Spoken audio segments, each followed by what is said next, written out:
Rail রোকো আটকাতে তৎপর rail. আদিবাসী কর্মী সমাজের রেল রোকো আন্দোলনের আগের দিন তৎপর রেল পুলিশ। আজই মেদিনীপুর স্টেশনে আরপিএফ এর টহল রেল পুলিশ।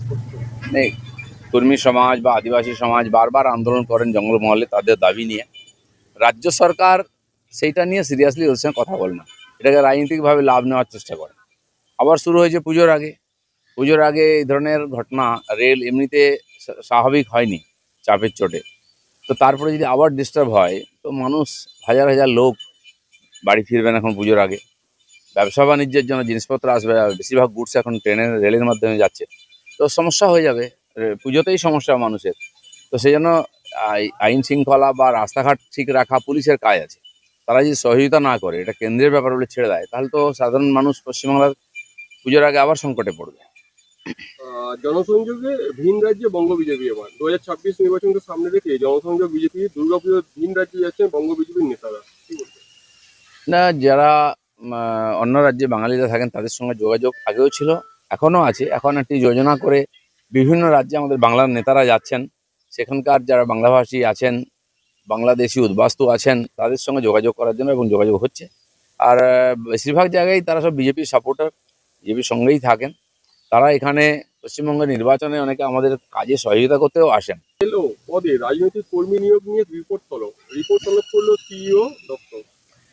বহু জায়গায় বিএলও, এই যে এসআইআর হবে তার জন্য সরকারি যে অফিসার আসবেন সার্ভে করতে, সেখানে পার্মানেন্ট এমপ্লয়িকে দিতে বলা হয়েছে, নির্বাচন কমিশন বলেছে। কিন্তু টিএমসি বহু জায়গায় টেম্পোরারি কর্মী বা কন্ট্রাকচুয়াল কর্মী, যারা পঞ্চায়েত অফিস চাকরি করে, বিডিও অফিস চাকরি করে, কেউ সিভিক পুলিশ, কেউ এখানে স্বাস্থ্যকর্মীর কাজ করে, এদের নাম দিয়ে দিচ্ছে, যাদেরকে ওদের নেতারা চাকরিতে ঢুকিয়েছে। টিএমসির লোকেরা এটা কন্ট্রোল করবে, সেই জন্য স্বাভাবিকভাবে স্বচ্ছভাবে এসআইআর হবে না। তো বহু জায়গায় এরকম কমপ্লেন এসেছে, দেখা গেল এই ধরনের যারা টিএমসি নেতাদের হাত ধরে চাকরিতে ঢুকেছে এবং কন্ট্রাকচুয়ালে আছে, ডেলিগেটেড আছে, তাদেরকেই নাম দিয়ে দেওয়া হয়েছে। সেগুলো জানার পরে আমরা তার প্রতিবাদ করছি।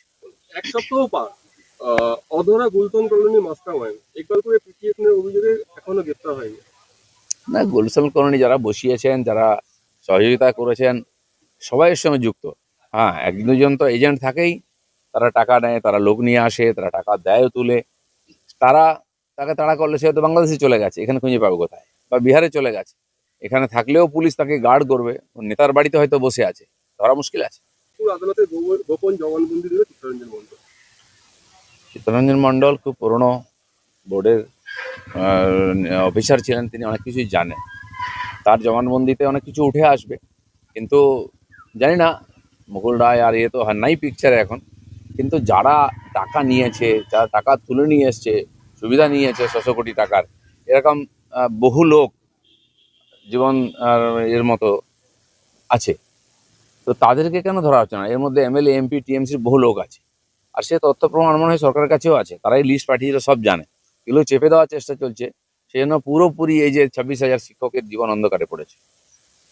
একটা কথা শোনা যাচ্ছে যে 2024-এর বিধানসভা নির্বাচনের আগে মহারাষ্ট্রে বিজেপি এবং আরএসএস, 24-এ মহারাষ্ট্রে বিজেপি এবং আরএসএস এর মধ্যে সমন্বয় বৈঠক হয়েছিল এবং যার সুফল বিজেপি পেয়েছিল।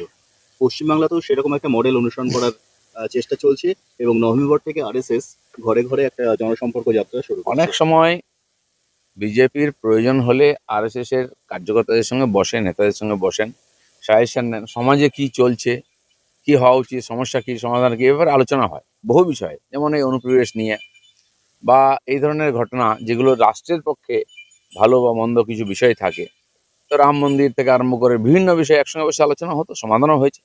নির্বাচনে ডাইরেক্ট বিজেপি আরএসএস কাজ করে না।